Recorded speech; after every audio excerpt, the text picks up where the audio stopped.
Hi there, this is Travis Czap with ComicsVerse here at Wizard World Philadelphia 2016, sitting here with Steve Geiger, who has quite a history in the comic book industry.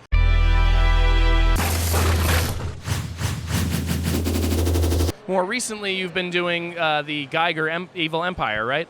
Correct. It's a production development company working on our own property, intellectual property, and also developing other people to come to us with a project. Or, for instance, a friend of mine from Texas, he wanted to start a book called Cutter, and that's something we're developing right now.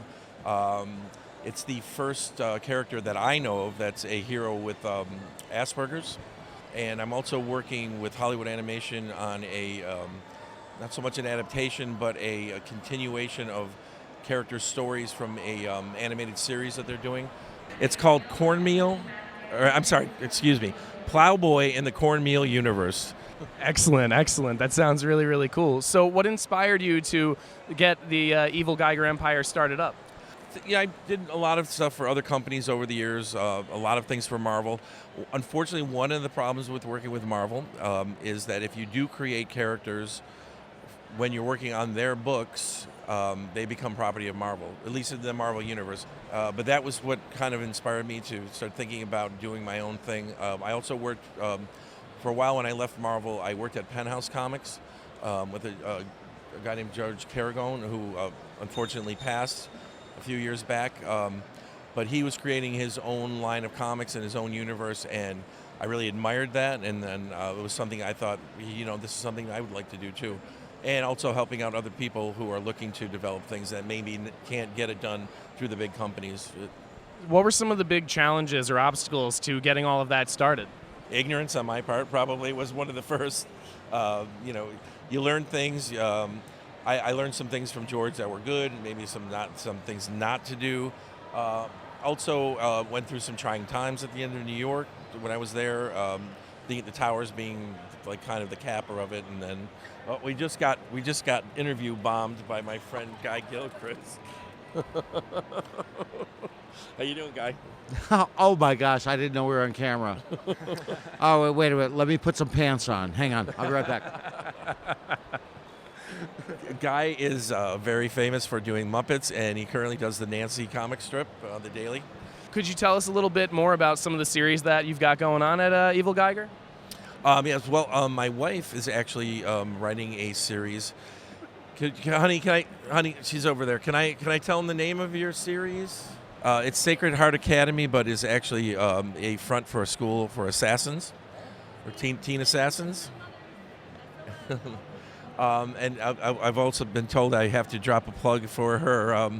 She has a charity called Sisterhood of Mothers, which is S.O.M. And there's a lot of ripoffs out there. Stop it, people on Facebook. I know who you are.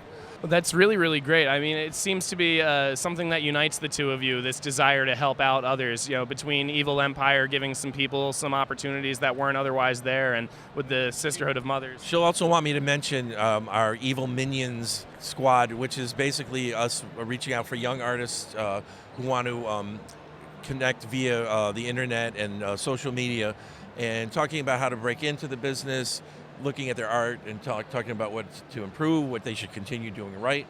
A lot of times people get negative criticism, they get all turned off. Guys, stick with it. I got plenty of negative criticism and positive when I started. You got to have a thick skin a little bit. That's one thing I'm going to tell every young artist out there right now. On that note, you said you got a lot of positive and negative criticism starting out. I know you studied under some of the legends of the comic book industry, John Romita Sr. being one of them. What would you say is the best piece of advice that you got during the course of your early career? I got some really good advice from Neil Adams, who I also work with besides John Romita. John Romita, sweetheart of a guy, great women. I learned a lot about drawing women from him. I think the thing I learned most from John was you can have a really happy family, do the work. His wife was the production manager. It was very family when I first started working for Marvel. As far as advice from Neil, I'm a guy who patterned a lot of my work after Neil. He's one of my idols. One of the reasons I got into comics was his artwork it amazed me. He taught me so much about art itself. the way that you not only communicate to the reader, but some ways try to control what they're looking at. It's up to you to take the reader through your pages and through your artwork. Because you're absolutely right. Depending on the layout, you can really make or break the pace of a whole page. Now, what did your wife hand into us? She wanted you to plug something else? Yeah, well, this was a really cool thing that happened a couple weeks ago at the Pittsburgh Three River Con. I worked for years with Bob McLeod on a bunch of different stuff for Marvel. A couple Punisher covers, a run on Hulk, basically for a year when Todd McFarlane took over the book after I left. And I continued on as the cover artist for the following year. Bob inked every one of those. We've worked for all this time. I've never met him till 2 weeks ago at the Pittsburgh Con. And this was a piece that we had, this was reprinted when they did the Visionaires for Peter David. This is one of the covers that was recolored and redone. And I had made some prints up to take with me to the Pittsburgh show, not knowing he was going to be there. And then we met, talked for a little while, and we split up the prints, and we did a signed, we each signed it, each print, so it's signed by both of us, and we did a limited run of 20. Before we wrap up here, is there anything else that you would like to plug or let our audience know about? Well, keep an eye out for Evil Geiger. I'm also doing I think I mentioned I'm doing an adult animated, and it takes place in the late 70s in rural Kentucky, and it's a coming-of-age story, but the tagline is "Coming of Age was never so misspelled," so that will give you an idea of the kind of humor. I hope that's not too rough for your audience. No, I'm sure they can handle it. Thanks again very much for your time here today.